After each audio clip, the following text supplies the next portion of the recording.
আসসালামু আলাইকুম। এখন শুনবেন সংবাদ শিরোনাম। ঈদের ছুটি উপভোগে পর্যটন স্পটগুলোতে মানুষের ভিড়, পাহাড় সাগরে পরিবার নিয়ে সময় কাটাচ্ছেন ভ্রমণ পিপাসুরা। দুর্ঘটনায় 12 বাস যাত্রী নিহতের ঘটনায় অভিযুক্ত 2 গেটম্যান বরখাস্ত। স্বাভাবিক হয়েছে ওসমান হাদি হত্যার সন্দেহভাজন ফয়সাল ও আলমগীর এবার 14 দিনের জেল হেফাজতে, জিজ্ঞাসাবাদ করবে কলকাতার পুলিশ। নির্মল ঈদ আনন্দে মাতোয়ারা দেশ। চিড়িয়াখানায় বাঘ, হরিণ আর পেখম মেলা ময়ূরের পুলক। জিয়া উদ্যান, হাতির ঝিলে। এতক্ষণ শুনছিলেন সংবাদ শিরোনাম। এখন শুনবেন বিস্তারিত। দ্বিতীয় দিনে দর্শনার্থীদের ঢল চিড়িয়াখানায়। নানা বয়সী মানুষ পরিবার পরিজন নিয়ে সকাল থেকেই জড়ো হচ্ছেন। এখন বিনোদন পিয়াসী হাজারো মানুষের ভিড় চিড়িয়াখানায়। বানর, হাতি, ভাল্লুক, জলহস্তিদের কাণ্ড কারখানা দেখে আনন্দে আত্মহারা সবাই। লম্বা ছুটি, তাই পরিবার পরিজন নিয়ে স্বস্তির এই ঘোরাঘুরি। সিংহের খাঁচার সামনে সব বয়সী মানুষের ভিড়, শিশুদের উচ্ছ্বাস তো আছে, বড়রাও যেন শৈশবে ফিরে গেছেন। দর্শনার্থীদের নিরাপত্তায় চিড়িয়াখানায় নিরাপত্তা ব্যবস্থা জোরদার করা হয়েছে। দিনে প্রায় 1.5 লাখ দর্শনার্থী ঘুরে বেড়াবেন চিড়িয়াখানায়, এমন প্রত্যাশা কর্তৃপক্ষের। দীর্ঘ একটা ছুটি আর বাচ্চাদেরকে বিভিন্ন প্রাণীর সাথে পরিচয় করানো, দেশের একটা জাতীয় উদ্যানে আসা, এটা একটা অন্যরকম অনুভূতি, সেজন্যই আসা। চিড়িয়াখানায় আগে আসছিলাম হচ্ছে আরো ছোটবেলার দিকে, মানে যখন বয়স ছিল 6-7 এরকম আর কি।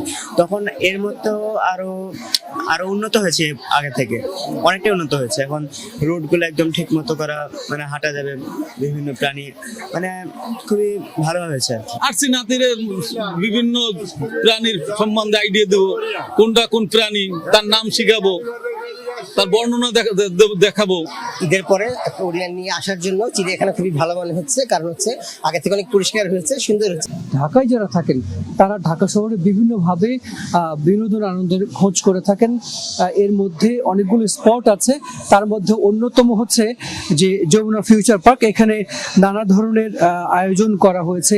পুরো ঈদের যে ছুটি আছে, পুরো ছুটি জুড়েই নানা ধরনের এখানে ব্যবস্থা রাখা হয়েছে।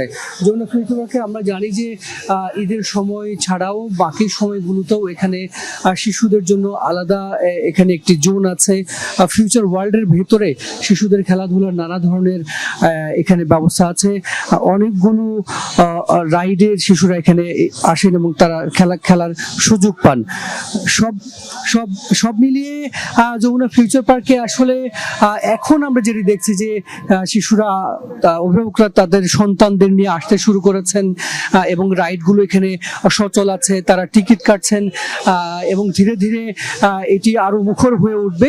যারা এখানে দায়িত্বে আছেন তারা বলছিলেন যে এটি গতকালকে অনেক বেশি এখানে শিশু, অভিভাবক এবং শিশুদের উপস্থিতি ছিল, আর সেটিও আজকে শুরু হয়েছে। আমরা একটু কথা বলি। 2 গেটম্যানের চরম দায়িত্ব অবহেলায় কুমিল্লায় বাস ট্রেন সংঘর্ষে নারী শিশু সহ 12 জনের প্রাণ ঝরেছে। আহত 10 জন হাসপাতালে চিকিৎসা নিয়েছেন। প্রত্যক্ষদর্শীরা জানান, বাসটিকে প্রায় 1 কিলোমিটার পর্যন্ত টেনে নিয়ে যায় ট্রেনটি। দায়ীদের বিরুদ্ধে ব্যবস্থা নেওয়ার দাবি জানিয়েছেন স্থানীয়রা। দুর্ঘটনার কারণ অনুসন্ধানে 2টি তদন্ত কমিটি গঠন করেছে জেলা প্রশাসন ও রেলওয়ে বিভাগ। দায়িত্ব অবহেলার দায়ে 2 গেটম্যানকে চাকরি থেকে অব্যাহতি দেওয়া হয়েছে। আর নিহতদের পরিবারকে 1 লাখ টাকা করে সহায়তার আশ্বাস দিয়েছে রেল প্রতিষ্ঠান। রাত 2:45 বিকট শব্দে ঘুম ভাঙে ঈদে ঘরমুখো ট্রেন যাত্রীদের। কিছু বুঝে ওঠার আগেই চাঁপাইনবাবগঞ্জ থেকে ছেড়ে আসা মামুন স্পেশাল নামের যাত্রীবাহী বাসটিকে অন্তত 1 কিলোমিটার দূরে নিয়ে গিয়ে থামে ঢাকা মেল ট্রেন। এই ঘটনায় বাসে থাকা যাত্রীদের মধ্যে 12 জনের মৃত্যু হয়, আহত হয় অন্তত 10 জন। 2 নারী ও 3 শিশু সহ 12 জনের প্রাণহানির ঘটনায় এলাকায় নেমে এসেছে শোকের ছায়া। স্বজন হারানো পরিবারগুলোর আহাজারিতে ভারী হয়ে উঠেছে পুরো পরিবেশ। দেখে যে ট্রেনে নিয়ে আসছে অনেক দূর, প্রায় 1 কিলোর মতো। তখন চেঞ্জ ফিরে আসলে তখন দেখে যে সামনের পাশে একবারে সে দল দুবড়ে বসছে, একাকার হয়ে গেছে। এর আগেও এই রেল ক্রসিংয়ে ঘটেছে একাধিক দুর্ঘটনা। স্থানীয়দের অভিযোগ, নিরাপত্তা ব্যবস্থা দুর্বল থাকলেও তা নিয়ে কোনো কার্যকর পদক্ষেপ নেয়নি সংশ্লিষ্ট কর্তৃপক্ষ। আর সেই অবহেলার খেসারতেই দিতে হলো নিরীহ যাত্রীদের। যখন ওই গাড়িতে আপনার শব্দ হলো, এখানে সব মানুষ শুধু আল্লাহ আল্লাহ করতেছে। ওই মোড়ে আপনার ওই যে লাইনম্যান যে রেলের ইয়েটা ফালাবে, ঠিক আছে, ওটা আপনি ফালায় না, উনি ঘুমাইতেছিল হয়তো বা পুরোটা দায়ী হয়েছে উনি।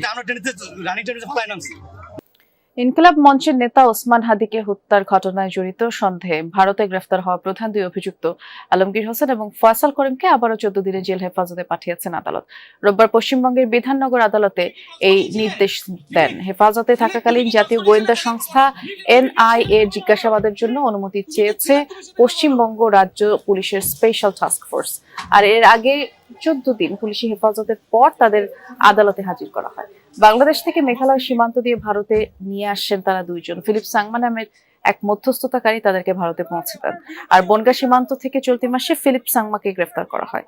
14 দিন পুলিশি হেফাজতের পর গতকাল শনিবার ইনকিলাব মঞ্চের নেতা ওসমান হাদিকে হত্যার ঘটনায় জড়িত সন্দেহে ভারতে গ্রেফতার হওয়া প্রধান দুই অভিযুক্ত আলমগীর হোসেন এবং ফয়সাল করিমকে আবারও 14 দিনের জেল হেফাজতে পাঠিয়েছেন আদালত। রোববার পশ্চিমবঙ্গের বিধাননগর আদালতে এই নির্দেশ দেন। হেফাজতে থাকাকালীন জাতীয় গোয়েন্দা সংস্থা এনআইএ জিজ্ঞাসাবাদের জন্য অনুমতি চেয়েছে পশ্চিমবঙ্গ রাজ্য পুলিশের স্পেশাল টাস্ক ফোর্স। আর এর আগে 14 দিন পুলিশি হেফাজতের পর তাদের ইনকিলাব মঞ্চের নেতা ওসমান হাদিকে হত্যার ঘটনায় জড়িত সন্দেহে ভারতে গ্রেফতার হওয়া প্রধান দুই অভিযুক্ত আলমগীর হোসেন এবং ফয়সাল করিমকে আবারও 14 দিনের জেল হেফাজতে পাঠিয়েছেন আদালত। রোববার পশ্চিমবঙ্গের বিধাননগর আদালতে এই নির্দেশ দেন। হেফাজতে থাকাকালীন জাতীয় গোয়েন্দা সংস্থা এনআইএ জিজ্ঞাসাবাদের জন্য অনুমতি চেয়েছে পশ্চিমবঙ্গ রাজ্য পুলিশের স্পেশাল টাস্ক ফোর্স। আর এর আগে 14 দিন পুলিশি হেফাজতের পর তাদের আদালতে হাজির করা হয়। বাংলাদেশ থেকে মেঘালয় সীমান্ত দিয়ে ভারতে নিয়ে আসছেন তারা দুইজন। ফিলিপ সাংমা নামের এক মধ্যস্থতাকারী তাদেরকে ভারতে পৌঁছে দেন। আর বনগাঁ সীমান্ত থেকে চলতি মাসে ফিলিপ সাংমাকে গ্রেফতার করা হয়। 14 দিন পুলিশি হেফাজতের পর গতকাল শনিবার আদালতে তোলা হয় সাংমাকে। দেশের সবচেয়ে বড় উৎসব ঈদ উল ফিতর, কিন্তু রাজধানী ঢাকায় আনন্দ বিনোদনের আয়োজন আছে কতটুকু?